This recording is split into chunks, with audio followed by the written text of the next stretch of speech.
ಈಗ ಒಂದು 10 ತಿಂಗಳ ಹಿಂದೆ ಒಂದು ಮುಸ್ಲಿಮ್ಸ್ ಗ್ಯಾಂಗನ್ನು ಬಿಡ್ತಾರೆ. ಅಲ್ಲಿವರೆಗೂ ಯಾರು ಮುಸ್ಲಿಮ್ಸ್ ಕಾಣಿಸ್ಕೊಂಡಿರೋದಿಲ್ಲ. ಈಗ ಒಂದು 10 ತಿಂಗಳ ಹಿಂದೆ, 1 ವರ್ಷ ಅಂದ್ಕೊಳ್ಳಿ, ಮುಸ್ಲಿಮ್ ಗ್ಯಾಂಗ್ ಒಂದು ಬಿಡ್ತಾರೆ.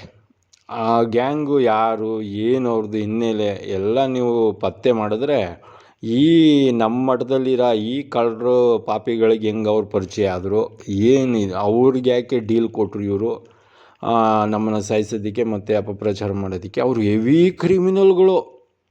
ನಾನು ಅಬ್ಸರ್ವ್ ಮಾಡಿದೆ. ನಾನು ಒಂದು 10 ತಿಂಗಳಿಂದ ಅಬ್ಸರ್ವ್ ಮಾಡಿದೆ.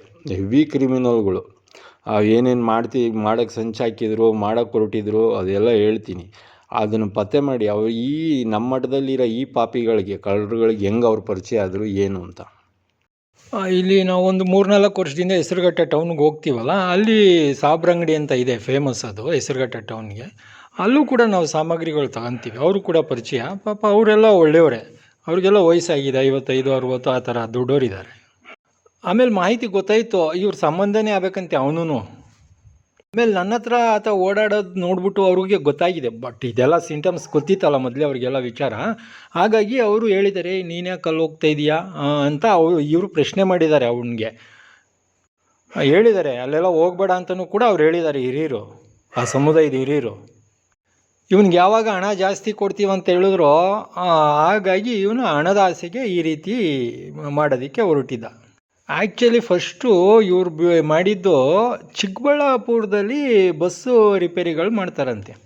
ಆ ಮುಸ್ಲಿಮ್ಸು ಗ್ಯಾರೇಜ್ ಗ್ಯಾಂಗ್ ಅವರು ಬಂದಿದ್ದು. ಏನಕ್ಕೆ ಬಂದರು ಇಲ್ಲಿ ಹೆಸರುಘಟ್ಟಕ್ಕೆ ಅಂದರೆ, ನಾವು ಹಿಂಗೆ ಬಂದಾಗ ಅಲ್ಲಿ ಸಿಕ್ಕಿದ್ರು, ಸ್ಕೂಲ್ ಗೇಟ್ ಹತ್ರ ಕಾರ್ ನಿಂತಿದ್ದು. ಯಾರಿಗೆ ನಾನು ಎಲ್ಲ ಎಂಕ್ವೈರಿ ಮಾಡ್ತೀನಿ, ಯಾರಿದು ಕಾರು ಏನು ಅಂತ ಹಿಂಗೆ ಕೇಳಿದ್ವಿ.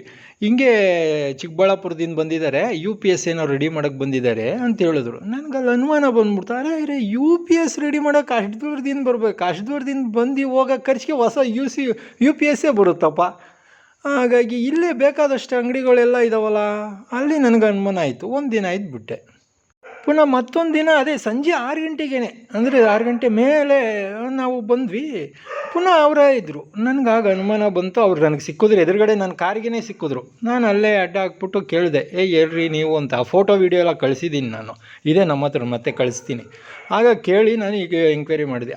ಆಗ ಇವ್ರು ಏನು ಮಾಡಿದ್ದಾರೆ, ನಾವು ಇಲ್ಲಿಂದ ಯಾಕಪ್ಪ ಹೋಗೋದು, ಅಲ್ಲೇ ಇದ್ದಾರೆ ನಮ್ಮ ಕಡೆಯವರು ಅಂಥೇಳಿ ಹೇಳಿದ್ಮೇಲೆ, ಇಲ್ಲಿ ಹೆಸರುಘಟ್ಟ ಅಕ್ಕಪಕ್ಕ ಯಾರಿದ್ದಾರೋ ಈ ಥರ ರೌಡಿಸಮ್, ಈ ಥರ ಈ ಒಂದು ಲೈನಲ್ಲಿ ಯಾರಿದ್ದಾರೋ ಅವರು ಇವರಿಗೆ ಇವ್ರ ಹೆಸರು ಕೊಟ್ಟಿದ್ದಾರೆ. ಆಗ ಇವರು ಬಂದಿದ್ದಾರೆ. ಇವ್ರು ಯಾವ ಥರ ಬಂದರು ಅಂದರೆ, ನಮ್ಮವ್ರ ಕಡೆಯಿಂದನೇ ಬಂದರು. ಹೇಳ್ತೀನಿ, ಅದು ನಾನು ಅಬ್ಸರ್ವ್ ಮಾಡ್ತಿದ್ನಲ್ಲ ಆತನ ಆ್ಯಕ್ಟಿವಿಟೀಸು ನೋಡಿದೆ. ಏನು ಅವ್ರದ್ದು ಮೇನ್ ಇದ್ದಿದ್ದು, ಇಲ್ಲ ಪ್ರಾಣ ತೆಗಿಬೇಕು, ಇಲ್ಲ ಮಾನ ತೆಗಿಬೇಕು, ಆ ಒಂದು ಲೆಕ್ಕಾಚಾರದಲ್ಲೇ ಎಲ್ಲ ಆ್ಯಕ್ಟಿವಿಟೀಸ್ ನಡೀತಿತ್ತು. ನಾನು ಅಬ್ಸರ್ವ್ ಮಾಡ್ತಾಯಿದ್ದೆ. ಆಮೇಲೆ ನಾನು ಮುಂಚೆ ಒಂದು ಸಲ ಮಧ್ಯಕ್ಕೆ ಮಳೆ ಇಟ್ಬಿಟ್ಟಿದ್ರು ಅಂತ ಹೇಳಿದೆ ಟೈರಿಗೆ, ನಮ್ಮ ಕಾರ್ ಟೈರ್ಗೆ. ಇದು ಇನ್ನೊಂದು ಸಲ ಅದನ್ನು ವೀಡಿಯೋ ಎಲ್ಲ ಕಳಿಸಿದೆ, ಡೇಟ್ ಎಲ್ಲ.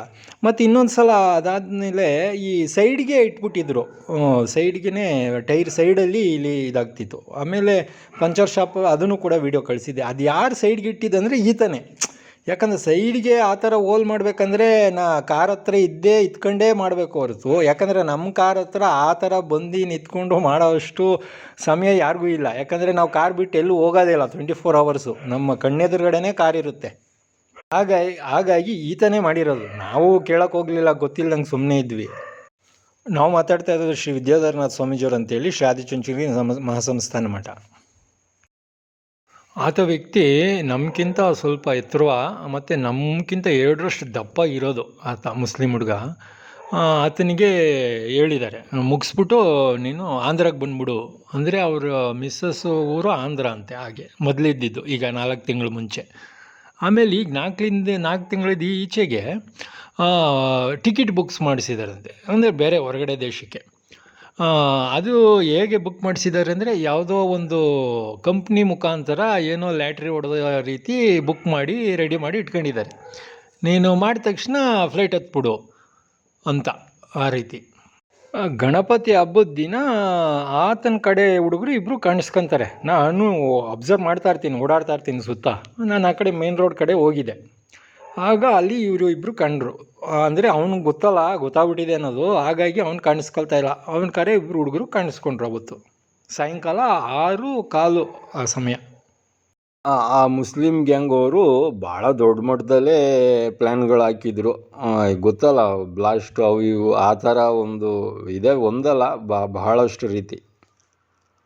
ಆಗ ನಾವು ಕಾರ್ ವಾಶ್ಗೆ ಹೋಗಿರ್ತೀವಿ.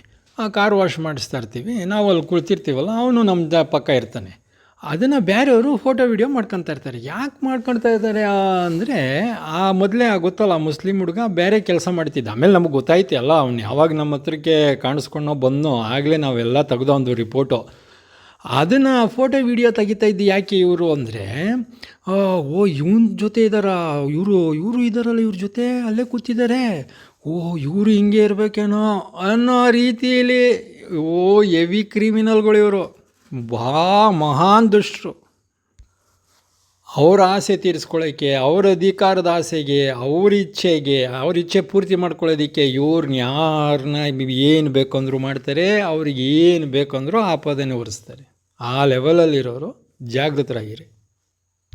ನೀವು ಇನ್ನೂ ಹೆಚ್ಚು ಸತ್ಯ ತಿಳ್ಕೊಬೇಕಂದ್ರೆ ಹುಡುಕಿ, ಆ ಹುಡುಗ ಏನೇನು ಕೆಲಸ ಮಾಡ್ತಿದ್ದ, ಅವ್ನ ಬಿಸ್ನೆಸ್ ಏನು ಕೆಲಸ, ಅವ್ನ ವೃತ್ತಿ ಏನು ಅನ್ನೋದು ನೀವೇ ಶಾಕ್ ಆಗೋಗ್ತೀರ. ನಮಗಿದೆಲ್ಲ ಗೊತ್ತಾದ ಮೇಲೆ ನಮಗಿನ್ನೂ ಕ್ಯೂರಿಯಾಸಿಟಿ ಜಾಸ್ತಿ ಆಗಿದ್ದು, ಈತನಿಗೆ ಏನೇನು ಮಾಡಬಲ್ಲ, ಯಾವ ಥರ ಮಾಡಬಲ್ಲ ಅಂತ. ಆಮೇಲೆ ಆತನ ತಮ್ಮನೂ ಯಾರನ್ನೋ ಕೊಲೆ ಮಾಡಿ ಜೈಲಿಗೆ ಬಂದಂತೆ. ಆಮೇಲೆ ಇವನು ಭಾಳಷ್ಟು ಸಲ ಕೊಲೆ ಮಾಡಿ ಜೈಲಿಗೆ ಹೋಗಿ ಬಂದಿರೋದಿದೆ. ಅಂದರೆ ಯಾವ್ಯಾವ ರೀತಿಯವ್ರನ್ನ ಇವರು ಸೆಲೆಕ್ಷನ್ ಮಾಡಿ ನಮ್ಮ ಮೇಲೆ ಬಿಡ್ತಾರೆ ಬಿಡಿ, ನಮ್ಮ ಹತ್ರ ಕಳಿಸ್ತಾರೆ ನೋಡಿ, ಅದನ್ನು ಕಂಡುಹಿಡಿಬೇಕು. ಅದೂ ನಮ್ಮಲ್ಲಿರೋರು ಅಂಥ ದುಷ್ಟ ವ್ಯಕ್ತಿಗಳು ಯಾರು ಅಂತ ಕಂಡುಹಿಡಿಬೇಕು. ಗೊತ್ತು ನಮಗೆ ಯಾರು ಅಂತ.